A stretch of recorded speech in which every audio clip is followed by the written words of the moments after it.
Maglilingkod sa bawat Pilipino at magbibigay ng tamang impormasyon para sa tahimik at maayos na Pilipinas. Police News Network, alagad ng batas, tagapagtaguyod ng balitang pulis, sandigan ng mamamayan, patnubay ng katotohanan. Kampo Krame, maghahatid ng pinakahuling kaganapan at nagbabagang balita. Ito ang PNN Police News Network. At ngayon, ang inyong mga tagapagbalita. Magandang araw, Bagong Pilipinas. Ako ang inyong alagad ng batas, tagataguyod ng Balitang Pulis, Patrolman Adrian Dayaw. Maghahatid ng tamang balita, kwento ng pulis at serbisyo para sa mamamayan, at ito ang PNP News Online. Ang pangunahing balita ng Police News Network, alagad ng batas, tagataguyod ng Balitang Pulis.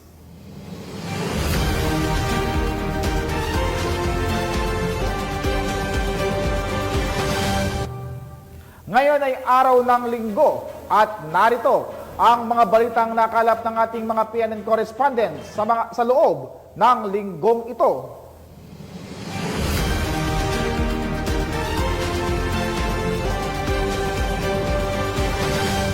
Walang kawala sa batas ang isang magsasaka matapos itong madakip ng Rihanna Mercedes PNP sa paglabag sa Republic Act 10591 at RA 9165. Nakatutok dyan si Patrolwoman Lenny Lorenzo. Arestado ang isang lalaki sa kasong paglabag sa RA 10591 at RA 9165 ng Reyna Mercedes Police Station sa Barangay Talungan, Reyna Mercedes, Isabela noong ika-2 ng Setyembre ng taong kasalukuyan. Kinilala ni Police Major Charles B. Carino, Chief of Police, ang suspect na sa alias Jerome, 42 anyos, magsasaka at residente ng Barangay San Manuel, Nagilian, Isabela. Ayon kay Police Major Carino, naaresto ang suspect matapos silang makatanggap ng tawag sa isang concerned citizen na mayroong kahinahinalang lalaki na nakatayo sa tabi ng kalsada na may dalang baril at nakalagay sa kanyang baywang habang nasa tabi ng isang puting sasakyan. Matagumpay na naaresto ang suspect katuwang ang Provincial Intelligence Unit Isabela Police Provincial Office at Regional Intelligence Unit 2. Nasamsam mula sa pag-iingat ng suspect ang isang unit ng caliber 38 revolver, 2 transparent plastic sachets na naglalaman ng hinihinalang shabu. Samantala si alias Jerome at ang mga nakumpiskang ebidensya ay nasa kustudiya ng Reyna Mercedes Police Station para sa kaukulang dokumentasyon at tamang disposisyon at nahaharap sa mga kasong paglabag sa RA 10591 o ang illegal possession of firearm, RA 9165 o ang Comprehensive Dangerous Drugs Act of 2002. Patuloy ang hanay ng pambansang pulisya sa kampanya laban sa iligal na droga at kriminalidad sa kanilang nasasakupan para makamit ang maayos at mapayapang bagong Pilipinas. Mula dito sa Lambak ng Cagayan, ako ang inyong PNN Correspondent Patrolwoman Lenny Lorenzo, alagad ng batas, tagataguyod ng Balitang Pulis. Maraming salamat sa iyo, Patrolwoman Lorenzo. Samantala, mahigit 200,000 pisong halaga ng shabu ang nakumpiska ng Bulacan PNP mula sa 3 individual na nagresulta sa kanilang pagkakaaresto. Yan ang tinutukan ni Patrolwoman Pearl Crystalline Javier. Nasa kote ng Bulacan PNP ang mahigit 200,000 halaga ng ilegal na droga sa isinagawang buy-bust operation sa Northville 3, Barangay Bayugo, Maykawayan, Bulacan. Pinamunuan ito ni Police Lieutenant Colonel Jonathan Q. Meru, Acting Chief of Police ng Maykawayan City Police Station, katuwang ang PNP Drug Enforcement Group Special Operations Unit 3. Kinilala ng mga operatiba ng Bulacan PNP ang 3 naarestong suspect na pawang walang mga trabaho na sina alias Opel, 35 years old ng Barangay Longos, Maykawayan, Bulacan, alias Janjan, 29 years old ng Barangay Longos, at Jong, 26 years old ng Barangay Bayugo, Maykawayan, Bulacan. Nakuha sa mga suspect ang humigit kumulang 37 grams ng hinihinalang shabu na may standard drug price na 253,300 pesos at caliber 38, walang serial number at may 2 live ammunition. Nahaharap ngayon ang mga suspect sa kasong paglabag sa RA 10591 o Comprehensive Firearms and Ammunition Act at Section 5 and 11, RA 9165 o Comprehensive Dangerous Drugs Act of 2002 at idinala sa Bulacan Provincial Forensic Unit Satellite Office para sa dokumentasyon at wastong disposisyon. Ayon kay Police Colonel Satur L. Edjong, Officer in Charge ng Bulacan Police Provincial Office, walang tigil ang pagsugpo ng kapulisan sa mga taong nagpapalaganap ng ilegal na droga at tinitiyak ang paghuli sa mga gumagamit at nagbebenta para masiguro ang kaayusan sa kanilang nasasakupan. Ito rin ang patunay ng dedikasyon ng pambansang pulisya upang linisin ang komunidad mula sa panganib ng ilegal na droga. Sinisiguro ni Police Brigadier General Jose S. Hidalgo Jr., Regional Director ng Police Regional Office 3, na patuloy ang kanilang agresibong paglaban sa kampanya sa ilegal na droga upang sirain ang supply chain ng ilegal na droga hindi lamang sa rehiyon, kundi sa buong bansa. Mula dito sa Bulacan Police Provincial Office, ako ang inyong PNN Correspondent, Patrolwoman Pearl Cristalin Javier, alagad ng batas, tagataguyod ng Balitang Pulis. Maraming salamat sa iyo, Patrolwoman Javier. Timbog ang isang babae sa kasong qualified theft matapos itong mahuli ng PNP sa Barangay San Manuel, Puerto Princesa City. Ang balita mula kay Patrolwoman Eloisa Berredo. Huli ang isang wanted person dahil sa kasong qualified theft sa Purok Milagrosa, Barangay San Manuel, Puerto Princesa City, Palawan noong ika-3 ng Setyembre taong kasalukuyan. Ang pagkakaaresto sa kanya ay resulta ng mahusay na koordinasyon sa pagitan ng Philippine National Police at ng Korte. Ang suspect ay kinilalang si Grace ay inaresto base sa warrant of arrest na inisyu ni Presiding Judge Paz Soledad Rodriguez Cayetano. Ang matagumpay na operasyon ng Police Station 1 at iba pang unit ng Philippine National Police ay nagpapakita ng kanilang dedikasyon at pagtutok sa mga kaso ng kriminalidad. Ang korte ay nagtakda ng 40,000 pesos na piyansa para sa pansamantalang kalayaan ni Grace habang hinihintay ang susunod na hakbang na legal na proseso. Sa kasalukuyan, nasa kustodiya na ng Police Station 1 ang suspect na harap sa kaso paglabag sa Article 310 of Revised Penal Code of the Philippines o Qualified Theft. Ito ay isang halimbawa ng epektibong pagpapatupad ng batas na nagtataguyod ng katarungan sa komunidad. Mula dito sa Calapan City, Oriental Mindoro, ako ang iyong PNN Correspondent Patrolwoman Eloisa Joy B. Beredo, alagad ng batas, tagataguyod ng Balitang Pulis. Maraming salamat sa iyo, Patrolwoman Beredo. Hindi na nakapalagpa ang nakatalang rank number 7 most wanted person provincial level matapos maaresto sa paglabag sa Republic Act 9165 at 10591 sa Kalinga. Ang report mula kay Patrolwoman Melba Langbis. Arestado ng Kalinga PNP ang number 7 most wanted person provincial level sa kasong paglabag sa RA 9165 o Comprehensive Dangerous Drugs Act of 2002 at RA 10591 o Comprehensive Firearms and Ammunition Regulation Act sa Tabuk City, Kalinga nito lamang ika-4 ng Setyembre taong kasalukuyan. Matagumpay ang operasyon dahil sa pinagsanib na persa sa pangunguna ng 1st Kalinga Provincial Mobile Force Company katuwang ang Tabuk City Police Station, 2nd Provincial Mobile Force Company at iba pang unit ng kapulisan. Arestado ang suspect sa bisa ng warrant of arrest sa kasong paglabag sa RA 9165 na walang inirekomendang piyansa at sa kasong paglabag sa RA 10591 na may inirekomendang 120,000 pesos na piyansa. Nasa kustodiya ng 1st Kalinga PMFC ang suspect pero kasalukuyang nakaratay sa ospital dahil sa kanyang multiple electrolyte imbalance na nasuri ng kanyang attending physician. Ang matagumpay na operasyon ay patunay lamang na ang pambansang pulisya ay patuloy sa pagpapatupad ng kanilang sinumpaang tungkulin kontra kriminalidad na naaayon sa programa ng kasalukuyang administrasyon. Mula dito sa Rehiyon Cordillera, ako ang inyong PNN Correspondent, Patrolwoman Melba Langbis, alagad ng batas, tagataguyod ng Balitang Pulis. Maraming salamat sa iyo, Patrolwoman Langbis. Walang kawala sa batas ang isang laborer matapos hainan ng warrant of arrest ng San Quintin PNP sa kasong statutory rape. Ang balita mula kay Police Staff Sergeant Marvin J. Romero. Dakong alas 3:40 ng hapon, ipinatupad ng mga tauhan ng San Quintin Police Station ang warrant of arrest sa Barangay Gonzalo, San Quintin, Pangasinan.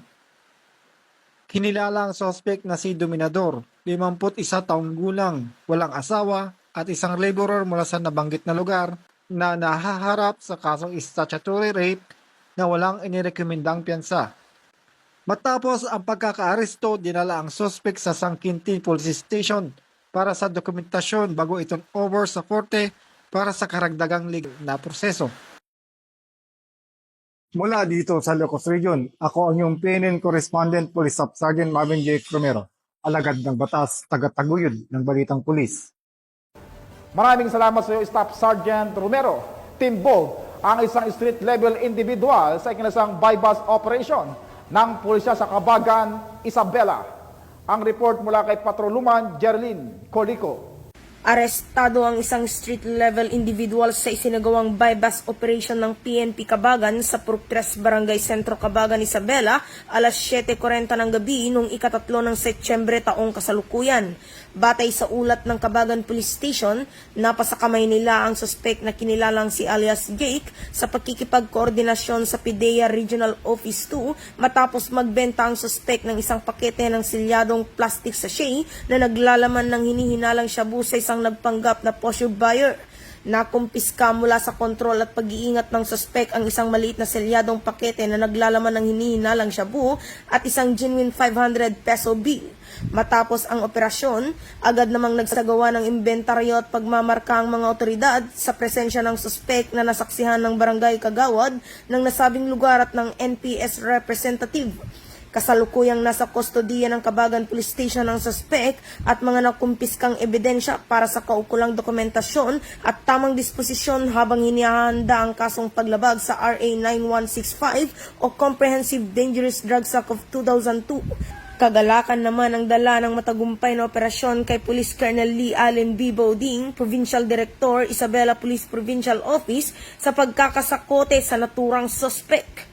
Mula dito sa Lambak ng Cagayan, ako ang inyong Police News Network Correspondent, Patrolwoman Jerilyn Colico, alagad ng batas, tagataguyod ng balitang pulis. Maraming salamat sa iyo, Patroluman Colico. Kulungan ng bagsak ng Regional Most Wanted Person ng Calabar Zone matapos maaresto sa bisa ng warrant of arrest na inihain ng Bacoor PNP para sa kasong rape. Nakatutok dyan si Patrolwoman Presley May Urbano. Hindi na nakapalagpa ang isang Regional Most Wanted Person matapos maaresto ng mga tauhan ng Bacoor Component City Police Station sa Barangay Salinas 1, Bacoor City, Cavite nito lamang ika-3 ng Setyembre taong kasalukuyan. Kinilala ang suspect na si alias Eman, 26 na taong gulang na residente ng naturang lugar. Nahuli ang suspect sa bisa ng warrant of arrest para sa kasong rape na walang inirekomendang piyansa, samantalang kasalukuyang nasa kustodiya ng Bacoor Component City Police Station ang nahuling suspect para sa dokumentasyon at tamang disposisyon. Mula dito sa PRO Calabarzon, ako ang inyong Police News Network Correspondent, Patrolwoman Priscilla May Urbano, alagad ng batas, tagataguyod ng balitang pulis. Maraming salamat sa Patrolwoman Urbano. Isang barangay tanol ang nahuli ng kapulisan sa isinagawang bypass operation sa Calapan City, Oriental, Mindoro. Ang detalye mula kay Patrolwoman Sarah Jane Estabillo. Isang matagumpay na operasyon laban sa ilegal na droga ang isinagawa ng kapulisan sa Calapan City, Oriental, Mindoro nito lamang September 1, 2024. Naaresto ang suspect sa pinagsamang puwersa ng Calapan City Drug Enforcement Team, Philippine Drug Enforcement Agency, Oriental, Mindoro. Ang suspect ay kinilala na si alias Binad, 44 years old, may asawa, barangay Tanod, at residente ng Barangay Balingayan, Calapan City, Oriental, Mindoro. Nahuli ang suspect matapos makabili ang poster buyer ng isang piraso ng heat-sealed transparent plastic sachet na may lamang puting malakristal na substansya na hinihinalang shabu. Nang suriin pa ang suspect, nakuha rin ang karagdagang 2 piraso ng heat-sealed transparent plastic sachet na may laman ding hinihinalang shabu. Nakuha rin ang 1 pirasong tunay na 500 piso. Samantala, ang suspect ay kasalukuyang nasa kustudiya na ng himpilan habang inihahanda ang reklamo para sa paglabag sa RA 9165. Mula dito sa home of the Police Eco-Warriors, Calapan City, Oriental Mindoro, ako po ang inyong PNN correspondent, Patrolwoman Sarah Jane Estabilio, alagad ng batas, tagataguyod ng Balitang Pulis. Maraming salamat sa iyo, Patrolwoman Estabilio. Sa Bicol Region, Calabozo, ang nakatalang rank 5 Regional Most Wanted Person ng Bicol matapos madakip sa ikinasang operasyon ng Sorsogon PNP dahil sa kaso nitong panggagahasa. Yan ang tinutukan ni Police Corporal Angeli Torrecampo. Arestado ang isang lalaking tinaguriang rank 5 Regional Most Wanted Person ng Bicol sa isinagawang operasyon ng pinagsanib na operatiba ng Erosin MPS Lead Unit sa pamumuno ni Police Major Voltaire June J. Pededo, Chief of Police at Sorsogon 2nd PMFC Sorsogon PPO sa Barangay Patag, Erosin, Sorsogon. Kinilala ang suspect na isang 35 anyos na lalaki, may kinakasama, isang laborer at residente ng nasabing lugar. Naaresto ang akusado bandang alas 11:10 ng umaga sa bisa ng warrant of arrest na inisyu ng RTC Branch 55, Erosin, Sorsogon para sa kasong 3 counts of rape with criminal case number 2024-3596 at criminal case number 2024-3575 na walang inirekomendang piyansa at criminal case number 2024-3576 na may piyansang 120,000 pesos. Sa kasalukuyan, nasa kustudiya na ng Erosin MPS ang suspect para sa kakulang dokumentasyon at disposisyon. Ang Erosin Municipal Police Station po ay nagpapasalamat sa kooperasyon ng ating komunidad at pagbibigay ng impormasyon upang mahuli ang rank number 5 Regional Most Wanted Person para mapanagot siya sa kanyang kasalanan at mabigyan ng hustisya ang biktima. Makakaasa po kayo sa mas pinaigting na serbisyo publiko ng PNP Erosin. Maraming salamat po. Ang PNP ay patuloy sa pagsasagawa ng operasyon laban sa mga taong may pananagutan sa batas upang mapanatiling ligtas, tahimik at maayos ang komunidad tungo sa isang bagong Pilipinas. Dahil dito sa bagong Pilipinas, ang gusto ng pulis ay ligtas ka. Mula dito sa Reyong Bicol, ako ang inyong PNN correspondent, Police Corporal Angeli Torrecampo, alagad ng batas, tagataguyod ng Balitang Pulis. Maraming salamat sa iyo, Corporal Torrecampo. 2 individual naman ang arestado matapos mahulihan ng shabu at improvised handgun sa ikinasang bypass operation ng mga operatiba sa Pasig City. Patrolwoman Berna Gandran sa report.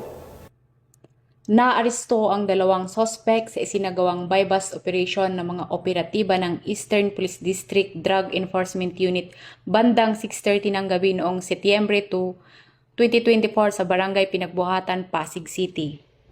Ang mga suspect ay nakilala na sina alias Loloy, 26 taong gulang at alias Jovelyn, 32 taong gulang, mga residente ng nasabing lungsod. Sa nasabing operasyon, nakuha ng mga operatiba ang 5 piraso ng heat-sealed transparent plastic sachet na naglalaman ng puting kristal na substansya na pinaghihinalaang shabu na tumitimbang na humigit kumulang 26.3 gramo at isang improvised handgun na may isang live ammunition. Ang mga naarestong suspect at mga nakumpiskang ebidensya ay dinala sa District Drug Enforcement Unit Office para sa wastong dokumentasyon at kalaunan ay itinurn over sa EPD Forensic Unit para sa drug test at laboratory examination. Ang mga suspect ay nakadetine sa Pasig CPS Custodial Facility at mahaharap sa kasong paglabag sa RA 9165 o Comprehensive Dangerous Drugs Act of 2002. Mula dito sa Metro Manila, ako po ay inyong PNN correspondent, Patrolwoman Berna Gandran, alagad ng batas, tagataguyod ng Balitang Pulis. Maraming salamat sa Patrolwoman Gandran. At yan ang mga balitang nakalap ng ating mga PNN correspondents mula Luzon, Visayas at Mindanao sa loob ng linggong ito. Sa ngalan ng 232,000 strong members ng Philippine National Police, sa pangunguna ng aming Chief PNP Police General Romel Francisco Marbil at sa pangunguna ni President Ferdinand Bongbong Marcos Jr., kami ay maglilingkod sa bawat Pilipino at magbibigay ng tama at balanseng balita dahil dito sa bagong Pilipinas, ang gusto ng pulis, ligtas ka. Mula rito sa tanggapan ng tagapag-ugnay ng pambansang pulisya, ako ang inyong alagad ng batas, tagataguyod ng Balitang Pulis, Patrolman Adrian Dayaw, maghahatid ng tamang balita, kwento ng pulis at serbisyo para sa mamamayan. At ito ang PNP News Online, ang pangunahing balita ng Police News Network.